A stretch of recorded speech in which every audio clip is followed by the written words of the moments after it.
Hello friends, Bakkhali Frasergunj মৎস্য দপ্তর, যেটাকে ট্রেন ফিশ বলা হয়, সেই জায়গায় এসছি। এখানে সব ট্রলারে মাছ ধরে এসছে, তারা সব আনলোড করছে মাছ, এবং যারা আনলোড করে তারা আবার বেরিয়ে যাবে বরফ সংগ্রহ করে আবার মাছ ধরতে। তো এখন আমরা ট্রলারে উঠবো, চলো দেখাই মাছগুলো দেখে নাও। ইলিশ, ট্যাংরা, পমফ্লেট, এরকম কালারগুলো দেখো। আমাদের বাজারে যখন যায় তখন কালার কত পাল্টে যায়। এগুলো সব টাটকা টাটকা ইলিশ।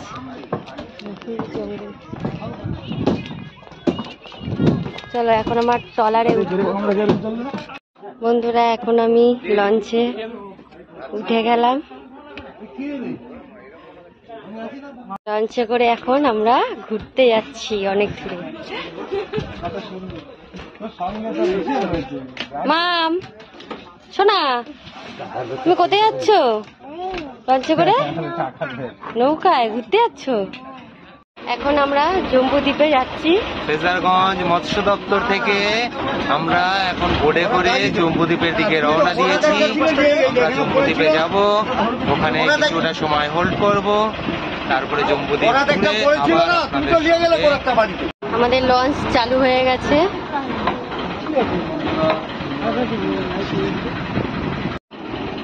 বাঘটা আসবে না তো?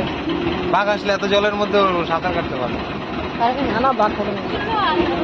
বাঘ নেই এই চত্বরে, বাঘ নেই।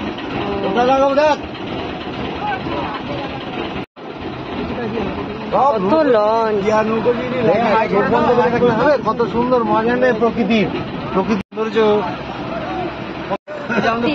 ভয় পাচ্ছে না, ভয় পাচ্ছে, ভয় পাচ্ছে। হ্যাঁ, জম্বুদ্বীপের নাম দিয়ে পারে, জম্বুদ্বীপে নামিয়ে পারে। হ্যাঁ, ঠিক বলেছে। খাবার টাবার দিয়ে নামিয়ে চলে আসবে। হ্যাঁ, এটা খাবার টাবার দিয়ে আসবো। ওখানে কুকুরের নাম বলুন। আমার নাম হচ্ছে অঙ্কুর প্রধান। আমি ওই ফেজারগঞ্জ অমরাবতী গ্রামের বকখালির বাসিন্দা। এখানে যারা এই যে পর্যটকরা আসে, একমাত্র গাইড হচ্ছে আমি যেরকম বলবো এরকম কেউ বলতেও জানে না আর বলতেও পারবে না। এবার আমি যা বলছি আপনারা মন দিয়ে শুনলে অনেক কিছু প্রশ্নের উত্তর আপনারা পেয়ে যাবেন।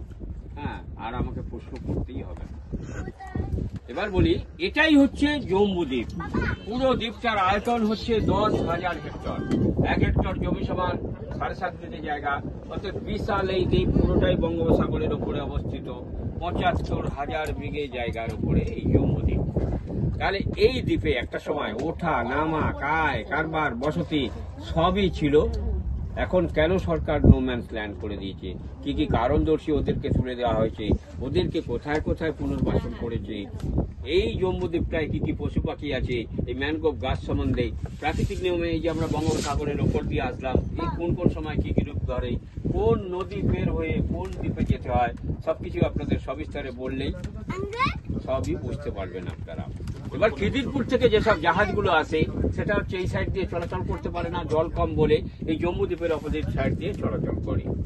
আর ওই যে ম্যানগ্রোভ গাছগুলো দেখছেন, ওগুলো কিন্তু কোনো এক প্রকার গাছ নিয়ে ম্যানগ্রোভ গাছ হয় না। এর ভেতরে আছে গিয়ে বাড়ি, কেওড়া, হেতাল, বকড়া, সুন্দরী, এই প্রকার গাছগুলো নিয়ে হয় ম্যানগ্রোভ গাছ। এর হচ্ছে প্রচন্ড মাটি ধরে রাখার ক্ষমতা। এই কারণেই মাটিটাকে ধরে রাখে। এর 2 রকমের মূল আছে, একটা ঠেস মূল, একটা শ্বাসমূল। আর এই মাটি ধরে রাখে বলেই সুন্দরবনের যত বদ্বীপগুলো আছে সব কিন্তু ম্যানগ্রোভ গাছের কারণেই আছে, নাহলে কবেই সমুদ্রের তলাতে তলিয়ে যেত। এবার 2008 সাল, তার ঠিক 30 থেকে 35 বছর আগে থেকে এই 120টা আদিবাসী ঘর ছিল এই জম্বুদ্বীপে বসবাস করতো, এবং 1 থেকে 1.5 লাখ লোক ওই যে শুটকি মাছের ব্যবসাটা করছে ফেজারগঞ্জ কার্গিল সি বিচে, এই শুটকি মাছের ব্যবসাটাও এখানে জম্বুদ্বীপে করতেন। বিশেষ করে যারা শুটকি মাছের ব্যবসাটা করতেন, ক্ষতিটা করেছে ওনারা। কিরকম না, শুটকি মাছ ব্যবসা করতে গেলে প্রচুর জায়গার প্রয়োজন হয়, ওদেরকে খামার তৈরি করতে হয়, একটুখানি জায়গাতে শুটকি মাছ শোকায় না। ওরা ওই খামার তৈরি করতে গিয়ে কি করতেন না, প্রত্যেক বছর এইভাবে ম্যানগ্রোভ গাছ কেটে ফেলে দিয়ে বিশাল আকারের সি বিচ বের করেছে। এই যে আমরা দাঁড়িয়ে আছি এটা কিন্তু সি বিচের ওপরে। এই জল ভরেছে বলে এত কাছাকাছি আসতে পেরেছেন, নাহলে আরো 1/2 কিলোমিটারের থেকে আরো দূরে এটা পুরোটাই ডাঙা হয়ে যাবে জল নেমে গেলে হাঁটার সময়। হ্যাঁ, তাহলে এগুলো কিন্তু সি বিচ ছিল না, সবই জঙ্গল ছিল, এই ম্যানগ্রোভ গাছ ছিল। ওরা ওই খামার তৈরি করতে গিয়ে প্রত্যেক বছর এভাবে ম্যানগ্রোভ গাছ কেটে ফেলে দিয়ে সি বিচ বের করেছে। তাহলে এটা তো বঙ্গোপসাগরের ওপরের দ্বীপ, বিশেষ করে ম্যানগ্রোভ গাছই তো মাটিকে ধরে রাখে। তাহলে প্রত্যেক বছর যদি এইভাবে ম্যানগ্রোভ গাছ কেটে ফেলে দিয়ে সি বিচ বের করা যায়, দ্বীপটার কি হবে? দ্বীপটা কিন্তু একটা দিনে তলিয়ে যাবে। তলিয়ে গেলে সরকারের তো কিছু যায় আসে না, কারণ এখানে কোনো চাষযোগ্য জমি নেই, স্কুল নেই, হসপিটাল নেই, মানুষজন বাস করে না, সেফ খালি ব্যবসা করার তাগিদে। তাহলে ব্যবসা করতে গিয়ে যদি দ্বীপটাই তলিয়ে যায়, পক্ষান্তরে কিন্তু সরকারের একটা বিশাল ক্ষতি হয়ে যাবে। কিরকম? এই দ্বীপ তলিয়ে গেলে আমাদের ওই 3খানা দ্বীপের ক্ষতি করে দেবে। 1 ফেজারগঞ্জ, 2 পাতিবনিয়া, 3 মৌসুমী আইল্যান্ড। কারণ ওখানে চাষযোগ্য জমি আছে, স্কুল আছে, হসপিটাল আছে, মানুষজন বাস করে। তাই সরকার চিন্তাধারা করে এই দ্বীপটাকে বাঁচিয়ে রাখার তাগিদে এখান থেকে এই কায় কারবার, বসতি, ওঠা নামা পুরোটাই ব্যান করে দিয়ে নো ম্যানস ল্যান্ড করেছে। এই জিনিসটা এমনিতে হয়নি।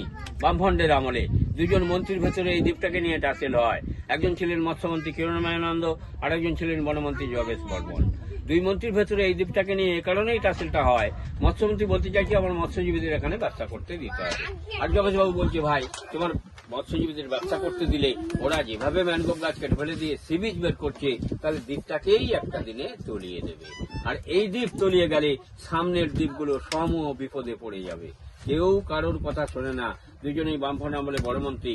এই কোনো মন্ত্রী যখন কারোর কথা কেউ শুনছে না, তখন বামফ্রন্ট আমলে এই জম্বুদ্বীপ নিয়ে বিধানসভাতে অনেক আলোচনা হয়েছিল। কোনো মন্ত্রী যখন কোনো দিক দিয়ে ধার পাচ্ছে না, তখন যোগেশবাবু কি করলেন না, এই দ্বীপটাকে নিয়ে সুপ্রিম কোর্টে কেসটা তুললেন। সুপ্রিম কোর্ট থেকে জজ সাহেবের রায়ে পুরো দ্বীপটার ওপরে 144 ধারা জারি। বন্ধুরা, এখন আমরা আছি বঙ্গোপসাগরে। তো আমার ভয় লাগছে একটু, পরের অবস্থাটা দেখো, দাঁড়িয়ে বসে পড়েছি মাথা করছে বলে।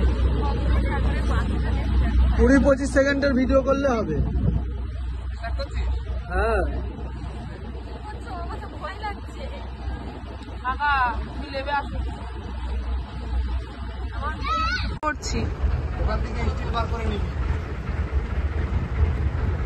এগুলো হচ্ছে সব পাখি, সব পাখি বসে আছে, সব এই সব জায়গায় সব পাখি বসে আছে। দেখো এই যে উড়ে যাচ্ছে, দেখো কি সুন্দর লাগছে, জাস্ট ওয়াও।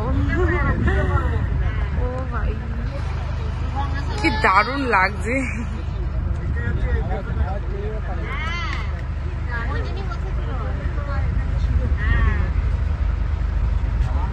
দারুণ দারুণ দারুণ।